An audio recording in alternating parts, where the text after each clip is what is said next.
Fala, meu povo, tudo bem? Como é que vocês estão? Hoje nós vamos fazer a parte 2 do processo aí de globalização. Vamos falar um pouquinho sobre o risco dos mercados financeiros, como que eles funcionam, a crise de 2008 que aconteceu, que atingiu praticamente o mundo todo, e mostrar a questão da globalização, quem que ela inclui e quem que ela exclui, beleza? Então, vamos nessa. Vamos lá, hoje o Cauendry vai fazer um discurso motivacional aí para empolgar a galera. Já vi que vocês estão falando, foi muito bom vocês com a câmera aberta para ver todo mundo, gostei demais. Cauendry, por favor, suas palavras que vão emocionar os corações de nossos alunos. Giroto, capricha. E aí, galerinha, beleza? Aqui, mais um dia aí. Então, tiramos um tempo de aposento aí, mas estamos de volta, tá ligado? Agora com as câmeras ligadas, sentindo cada vez mais próximos aqui do ambiente escolar tradicional, mas ainda respeitando as regras da quarentena, né? Ficando aí em isolamento, para não pegar coronga e todo mundo voltar certinho para aula, né?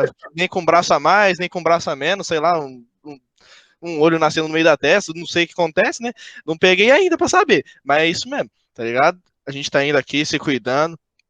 E, bom, eu vi o discurso do primeirinho que eles fizeram antes, falando pra gente atacar. Mas, meu, se eles estão falando que a gente é muito imaturo, eu acho que mais imaturo é querer puxar treta do que ficar de boa. Eu não sei eles, mas eu tô bem tranquilinho aqui, filho. Mas se eles quiserem tretar ainda, nós vemos o que nós faz. E é isso mesmo, galerinha. Tamo junto aí, fio. Muito bom, bom discurso, valeu, Cauendry. Vamos então começar, recado dado, como sempre, saudável recado, né? E vamos nessa, pessoal. Então, primeiramente, aquele que não pode faltar, o matinal de sempre, o salve, salve, o imprescindível tchararã. Bom dia! Bom dia! Bom dia! Bom dia! Bom dia! Bom dia. Giroto, cadê a sonoplastia, Giroto? Ô, Giroto, você deixou a desejar, hein, velho? Nossa, mano, esperava mais. Moscou, né? Ô, louco, hein, Giroto? Então, bota um Brasil aí pra gente. Você já foi melhor, hein, Giroto? Na moral, velho. Alguém canta aí. Ai, ai. Vai, Igor. Tandel, furote! Oi, Igor, você que é o cantor, Pia. É, Igor. Meu micro. Nossa senhora. Vamos Nossa, lá. meu celular dele travou. Ah, tá. Então, Olha só que miguezinho do cara, você viu o negócio desse? Senhor? Não, pior que é verdade, igual o do Felipe, vamos lá. Igual o do Felipe, que o computador dele também travou, o celular, sei lá. Então vamos nessa, pessoal.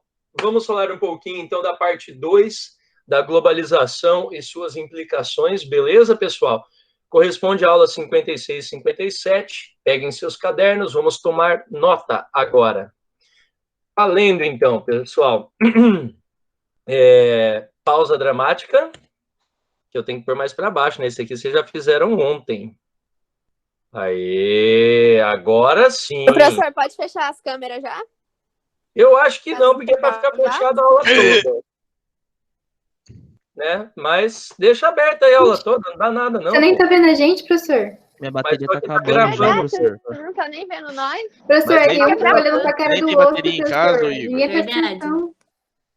Tá gravando. Minha bateria tá com 0,5% já. Ah, tá. 0,5%. Bota um carregador isso aí, vai. Vamos lá, Acabando então, energia. pessoal. Então, valendo aqui agora. Bom, seguinte, então, vamos falar sobre a globalização e suas implicações, né? A parte 2, para vocês aí, beleza? Aula 56 e 57. Então, valendo, bem sossegado, bem tranquilo. Primeira coisa que nós vamos explicar para vocês são algumas falas que acontecem, principalmente na televisão e também nos jornais e etc., mas só que muitas vezes a gente não sabe o que corresponde. E eles estão diretamente ligados à globalização. Então, eu vou passar algumas dessas falas, algumas dessas palavras, vou explicar sobre elas, beleza? Aí, partindo disso aí, nós vamos desenrolar toda a aula, tá? Então, vamos nessa. Ó, a interação do processo de globalização econômica ocorreu nas últimas décadas. Então, quando eu falo que intensificou, eu não estou falando que começou, já existia, mas o processo se intensifica nas últimas décadas. É sempre importante que vocês entendam isso, tá? Bom, foi originado com o aumento do fluxo de comércio internacional. Então, vamos pegar essas 3 palavrinhas. Fluxo seria o vai e vem, seria o caminho. Do comércio seria a interação entre um que quer vender e o outro que quer comprar, a vá, né? E internacional envolvendo parte do mundo, tá? Eu não vou falar o mundo todo, porque nós sabemos que a globalização ela é excludente, ela vai excluir as pessoas. Bom, esse fato ocorreu devido a algumas coisas. Que coisas foram essas? Vamos lá.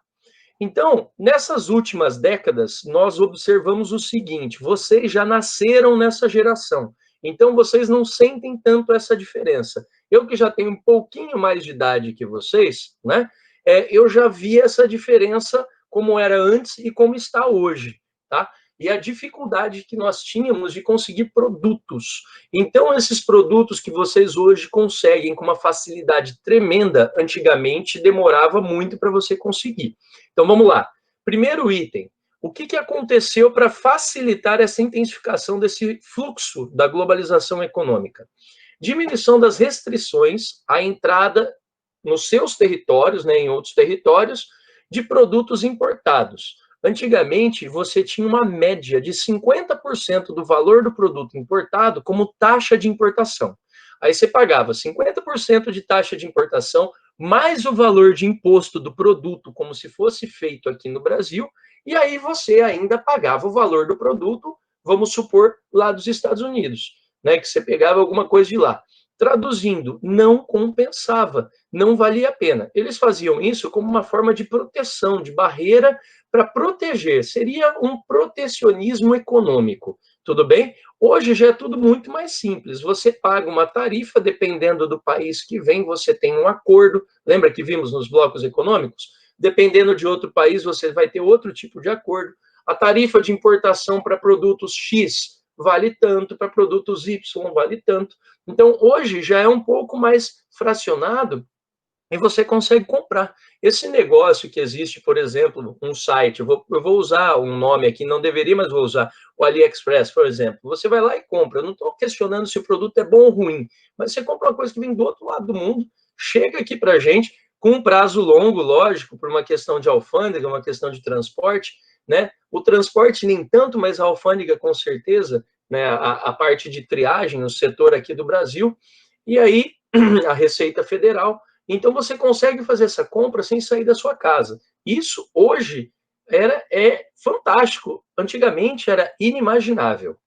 Outra coisa que aconteceu bastante nessas últimas décadas, o crescimento econômico que ocorreu de alguns países. Por exemplo, antigamente você tinha lá países muito pobres, países ricos e os socialistas, né? Então você tinha lá o primeiro mundo, países desenvolvidos, industrializados. Você tinha o segundo mundo, que eram os países socialistas, e você tinha o terceiro mundo, que eram os países capitalistas subdesenvolvidos. Tudo bem? Então, dentro dessa caracterização, você tinha, basicamente, os socialistas não entravam nesse processo de globalização, que é um processo do capitalismo.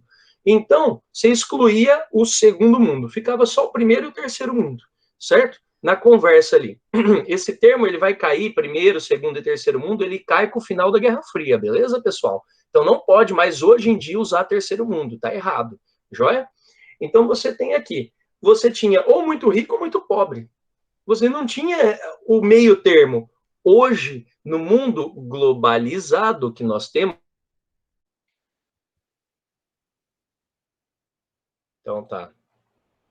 Então, bora para o próximo aí. Bom, então tem essa parte aí que eu falei relacionada à China, né? Que você, dependendo das coisas que você compra da China, hoje em dia o transporte está tão evoluído que, dependendo do que você compra, você não paga nem a questão do transporte, você não paga nem a questão do envio, né? Então, isso é sensacional. Bom, pessoal, aí, já que eu comecei citando a China aí para vocês, eu coloquei um gráficozinho relacionado à China, certo? E aos aumentos das exportações em bilhões de dólares. Repara, pessoal, em 1999, olha aqui em bilhões de dólares aonde a China estava. Eu estou falando de 99, perto, próximo, 2 anos da virada do milênio, né? Agora nós estamos aí 20 anos depois, mais ou menos, né? Não vai aparecer aqui, mas eu posso falar para vocês, a China está movimentando quase 3 trilhões de dólares. Esse gráfico mostra até 2013. Olha só como ela cresceu de forma assustadora até 2013, tá? Ela chegou próximo a 2 trilhões e 400 bilhões de dólares só em exportações, né? Esse gráficozinho próximo aqui, ele vai ajudar a mostrar para vocês, né? Então, vamos lá. Em 2013, mundo, países com maiores valores de exportações em bilhões de dólares. A China vem em primeiro lugar disparado, com 2 trilhões 210 bilhões de dólares. Em segundo lugar, vem os Estados Unidos, depois vem a Alemanha, todos com 1 trilhão, na casa de 1,5 trilhão de dólares de exportações, e assim sucessivamente. Reino Unido, Japão, França, Países Baixos e Coreia do Sul. Mas desses países todos, se você parar para observar, o que nós temos de país que chama muito a atenção nessa taxa de exportação, nós temos a China. Por que a China? A moeda da China é muito desvalorizada, mas só que esse valor aí é em dólar. Significa dizer que ela exporta muito, mas muito mais que os Estados Unidos, por exemplo, que tem a moeda sua sendo o dólar. Joia? Então, isso é para vocês entenderem. E um destaque impressionante que aparece em 7º lugar são os Países Baixos, vulgo Holanda, né? Por que que a Holanda tem essa taxa tão grande de exportação? O porto principal da Europa e da União Europeia fica em Rotterdam, na Holanda. Por isso que a Holanda aparece em 7º lugar. Joia? Porque movimenta muita coisa nesse porto. Tem dia nesse porto que são feitos mais de 5.000 embarques.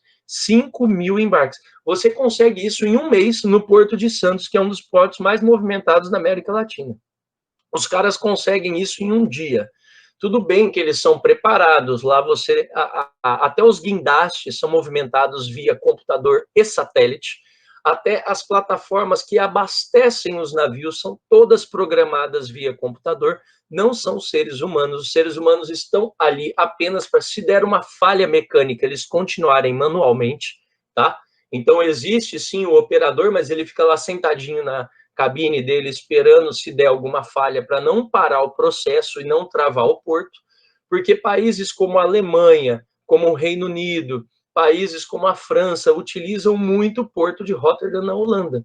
Então, eu estou falando das maiores economias da Europa, usam Rotterdam para mandar as suas exportações para o mundo. Beleza? Então, eram esses detalhezinhos que eu queria passar para vocês. Agora, preste atenção nisso aqui que eu vou trabalhar. Ó. Internacionalização dos fluxos de capitais e de produção. Então, agora nós vamos acrescentar e produção. Certo? Então, vamos observar essa parte aí, vamos ver o que tem um pouquinho de diferente dos demais aqui que nós já vimos. Fluxos de capitais, nós já vimos. Agora, precisamos ver o fluxo de produção, capitais e de produção. Uma das características atual do processo de intensificação da globalização econômica é o aumento do fluxo de capitais de um país para o outro. Beleza, isso aí a gente já sabe. Então, o fluxo de capital é todo o dinheiro investido na forma mesmo de dinheiro. Você pode comprar dinheiro com dinheiro. Eu tenho real, eu compro $1. Eu tenho vários reais, eu compro $1, né, no caso. Eu tenho vários reais, eu compro €1. Você pode comprar dinheiro por dinheiro ou também pode mandar produtos investidos, tá? Você pode fazer investimentos, investir fora do seu país, investir numa fábrica, investir em ações. Aí, você tem um universo de coisas para fazer. Então, vamos lá. Preste atenção. 3 palavrinhas para vocês, 3 conjuntos de palavras para vocês guardarem. O primeiro, capitais de risco. O que são os capitais de risco que a gente escuta tanto aí hoje em dia? Quando são transferidos de um país para ser aplicados na forma de investimento no setor produtivo. Então, eu pego meu dinheiro, eu sou brasileiro, eu vou investir meu dinheiro numa refinaria de petróleo na Venezuela. Pode dar certo? Pô, a Venezuela é o quarto maior produtor da OPEP, Organização dos Países Exportadores de Petróleo. Pode dar certo.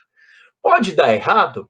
Deu errado para quem investiu porque eles entraram numa crise desde 2017 para 2018, se fecharam daquele jeitão lá que vocês já estão sabendo, que nós estamos vendo na mídia, né? Então, é um capital de risco. Mesmo você investindo num negócio que é altamente produtivo, você tem que tomar cuidado, tá? Eu lembro que na década de 80, começou muito esse fluxo de informática e o pessoal investia pesado em novas tecnologias. E muitas dessas novas tecnologias não prosperaram, não foram para frente, né? Elas desenvolveram e geraram outras tecnologias, e aquelas foram ficando para trás. E o pessoal perdeu muito dinheiro. Seria mais ou menos assim, é um exemplo. Você investiu num fax. Na época do fax, surgiu o fax, é um negócio que passava via telefone, via linha telefone, passava lá o negócio para o outro fax, né? Então você escaneava ele aqui e passava para um outro telefone em outro lugar, saiu o papelzinho no outro telefone lá em outro lugar, beleza? Um monte de gente, por exemplo, investiu em empresas fax. Mas só que o fax entrou em desuso. Por quê? Logo veio a internet, você mandava via e-mail todos os documentos que você queria, o cara pegava no computador dele e imprimia. O fax ficou obsoleto. Logo depois disso, a internet começou a cair na sua mão, através do celular. Isso aqui eu não posso nem chamar mais de celular. Por isso que ele é chamado de smartphone. O smartphone, ele nada mais é do que um computador de mão. Uma das últimas funções que ele tem é fazer ligação. Então, uma das últimas funções que ele tem é funcionar para que ele foi criado. Ele tem vários outros opcionais que, com a globalização, cada vez mais o mundo seu está aqui. Tem gente que se perde isso aqui, parece que perdeu a vida, parece que perdeu o braço, a perna ou parte do corpo, certo? E tem gente que não é muito apegado a isso, que nem liga, mas esses são raros. A maioria hoje em dia não vive sem isso. Inclusive, por exemplo, para assistir essa aula. Beleza? Tranquilo? Outra coisa que vocês têm que guardar. Capitais especulativos, esse é massa. Quando sua finalidade é a aplicação no setor financeiro. Vamos lá. Surgiu uma empresa de tecnologia nova aí que está desenvolvendo a vacina do Covid, por exemplo, porque não, é uma super tecnologia, uma tecnologia super nova, né? Então, tem um monte de investidores que estão pagando a pesquisa de Oxford, por exemplo. Tem outro monte de investidores que estão pagando a pesquisa chinesa, das 3 pesquisas, aquela da ZAC, sei lá, né? Eu não lembro o nome da principal vacina chinesa, porque tem 3 pesquisas correndo em paralelo na China. Então, eles estão investindo. A vacina que der certo, quem investiu vai ter o retorno. Mas só que a pessoa nunca mexeu com vacina. Ela deu dinheiro, ela investiu através de financiamento. Então, ela fez uma aplicação financeira. No setor financeiro, ela financiou aquela empresa, ela comprou ações daquela empresa, sabendo que aquela empresa, se der certo, a vacina, ela vai estourar, ela vai bombar, né? Nos últimos dias, nós estávamos aí com alguns probleminhas relacionados a ações. E um monte de gente entrou naquela discussão, eu não lembro se foi Boticário, Natura, tal, né, da propaganda que teve do Dia dos Pais. Quem comprou ali era o filão para comprar as ações. Por quê? A mídia inteira estava falando daquela propaganda. Automaticamente, as ações da empresa cresceram mais de 40% em uma semana. Quem investiu ali, beleza, mas só que preste atenção, é um capital especulativo. Você vai especular, você pode ganhar e você pode perder. Você pode ganhar muito e também perder muito. Então, depende de onde e como você está vivendo nessa circunstância. Beleza? Tranquilo? Bom, vamos lá, continuando. Capitais voláteis são os capitais especulativos, que se movem rapidamente, né, do mercado financeiro internacional. Então, eu estou com ações compradas aqui um dia, já vendo essas ações e compro em outro lugar, aí eu já vendo e compro de novo. É esse fluxo rápido que nós temos. Tudo bem? É essa troca rápida, essa interação rápida que nós temos. Fechou? Responde para mim, vocês estão me ouvindo aí? Tá a câmera ligada ainda? Sim. Obrigado. É que a luzinha da minha câmera aqui não tá funcionando, eu tô com medo, rapaz. Quer ver que eu tô falando para ninguém? Mas vamos nessa, então. Continuando, ó, tá vendo? Tecnologia. Eu vou aprender o dia. Deixa eu baixar o ar aqui, que eu tô com calor. Vamos embora. Intensificação do fluxo de capitais e de produção ainda, mas olha de quem que nós vamos falar. É óbvio que falando de globalização, não tem como deixar de falar de crises. Crises econômicas globais. É meio óbvio. Então, nós não vamos deixar de falar. Então, observem essa parte aqui fantástica. Vamos lá. Crise como a de 2008 teve início quando o sistema financeiro estadunidense, não é norte-americano, porque norte-americano é Estados Unidos, ou Canadá, ou México, beleza? Passou a ampliar sua atuação no mercado imobiliário. Então, vamos lá. Deixa eu explicar para vocês. A parte de financiamento dos Estados Unidos, eles sempre financiaram empréstimos, principalmente para indústria, comércio, etc. Isso aí, os Estados Unidos sempre foi muito bom.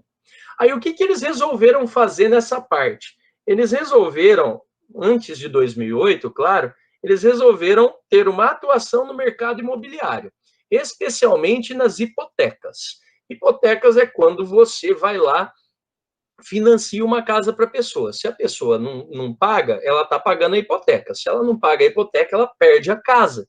Dependendo do contrato, você perde a casa com a porta fechada. O que é a porta fechada? Tudo que tem dentro tem que ficar. Chega uma ordem de despejo, vem a polícia, te arranca de casa, fecha a casa, você perde com tudo que está lá dentro. Então, tudo depende da forma que você assina o seu contrato, tá?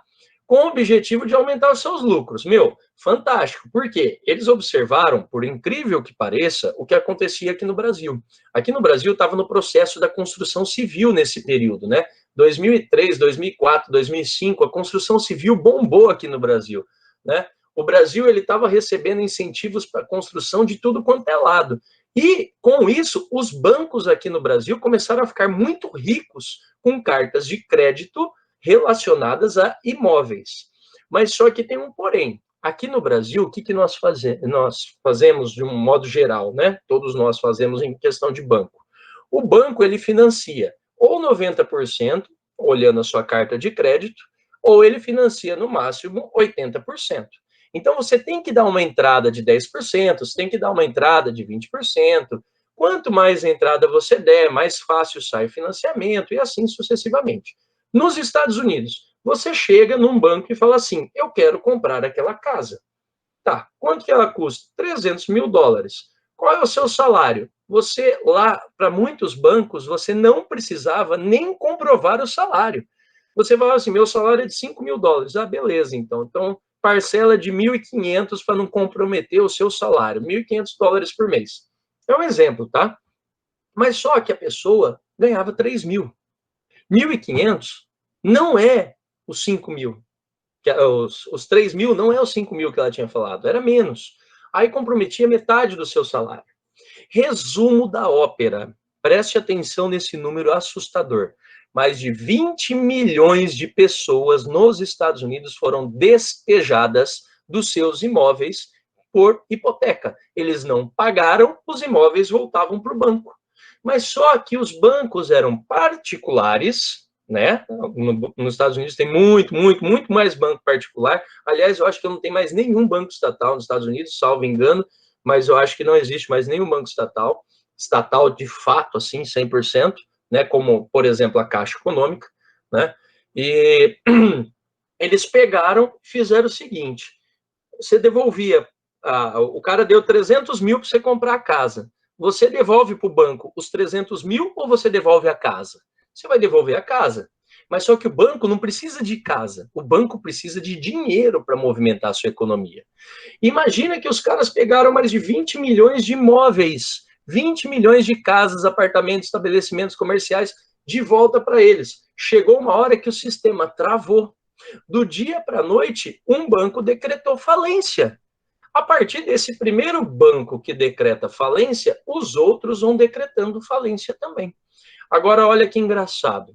Os bancos com base judaica não faziam capital especulativo com forma de lucro na parte de hipoteca, na parte de imóveis. O que aconteceu com os bancos judaicos? Não quebraram, mas todos os bancos particulares que não eram judaicos e se embrenharam no mercado imobiliário através da hipoteca para buscar lucro, esses quebraram. Tudo bem? E isso é um fato, porque a hora que eles quebram, o mercado financeiro global, ele é unido, unificado. O que vai acontecer? Vamos lá.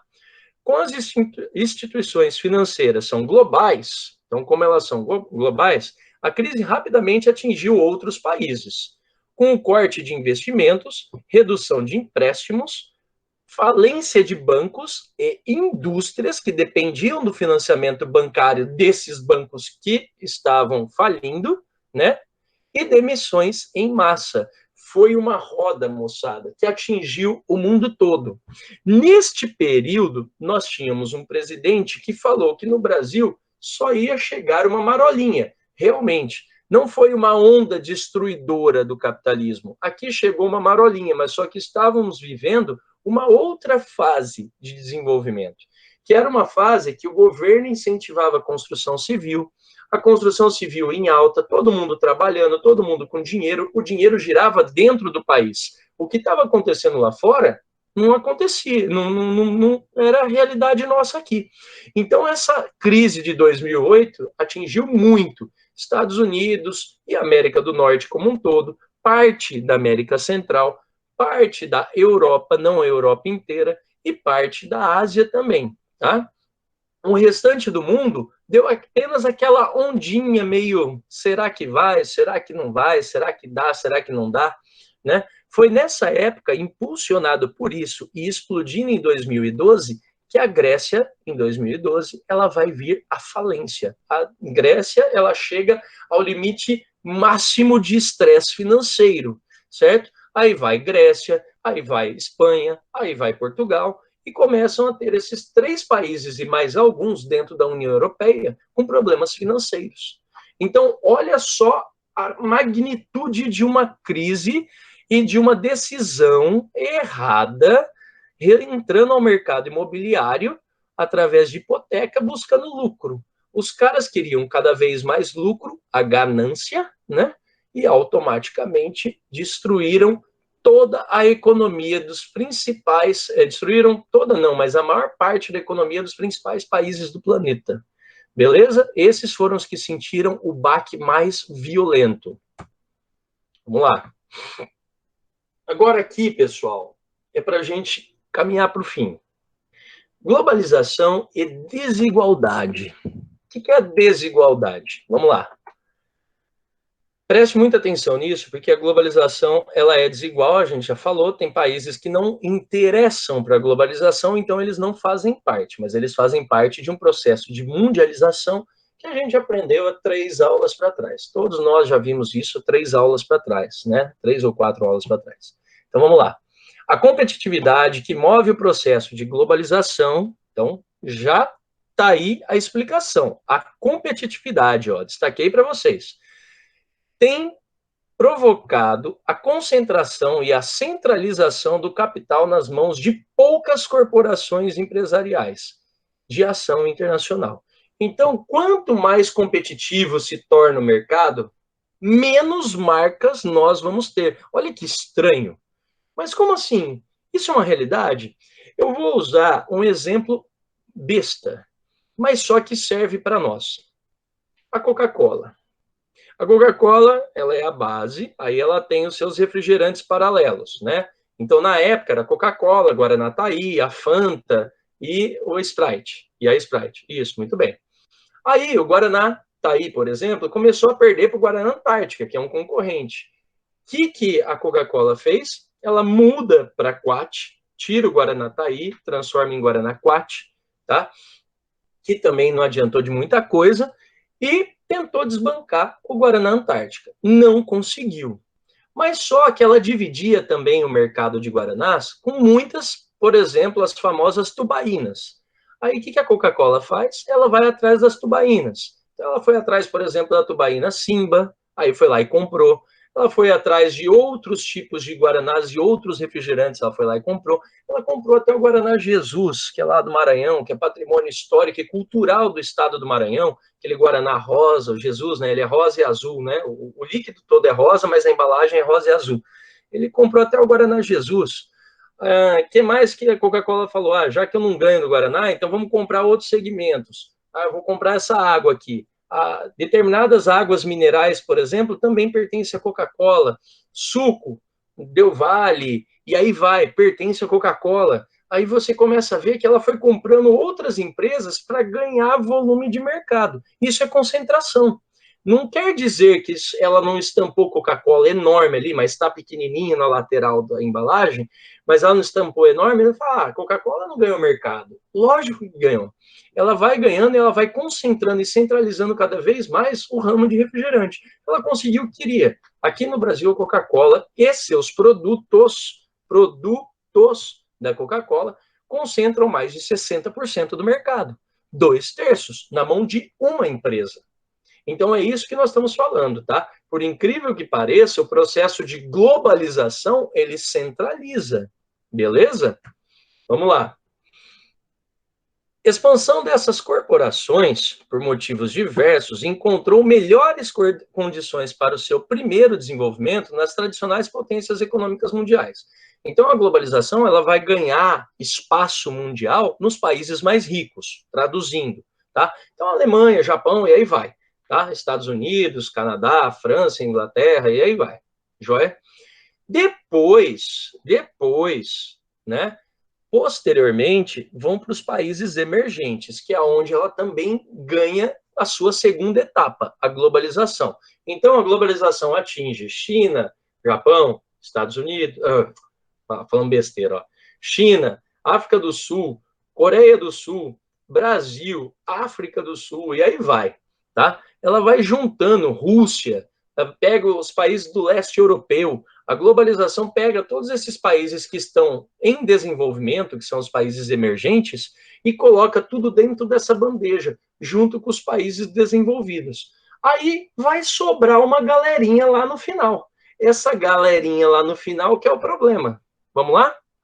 Concluímos que muitos países foram excluídos, entre aspas, do processo de globalização, por não apresentar condições estruturais de produção que viabilizassem sua inserção nos fluxos globais. Então, pessoal, é o seguinte, os países pobres que não têm como inserir, ou se inserir, ou dar uma estrutura mínima para uma produção dentro desse processo de globalização, eles ficam escanteados, eles ficam esquecidos. Por isso que é muito comum vocês não saberem de existência de países como Butão, como Brunei, e assim sucessivamente, tá? O que você comprou do Nepal? O que você adquiriu, por exemplo, de Mianmar? São países que, muito provavelmente, alguns de vocês nunca escutou. Porque o processo de globalização, ele realmente deixa muito escanteado, muito excludente esse processo. Beleza? Muito obrigado pela aula, show de bola. Vamos abrir perguntas agora. Valeu! Muito boa aula, muito bom, pessoal. Ótimas perguntas. Vocês perguntaram muito bem, valeu. Obrigado pela participação. Então, pessoal, não esqueçam de aproveitar nosso canal, ativar o sininho, aproveitar os vídeos que tem aqui embaixo para vocês, fazer a sua inscrição. Opa, aqui em cima, beleza? Valeu, moçada. Um abraço.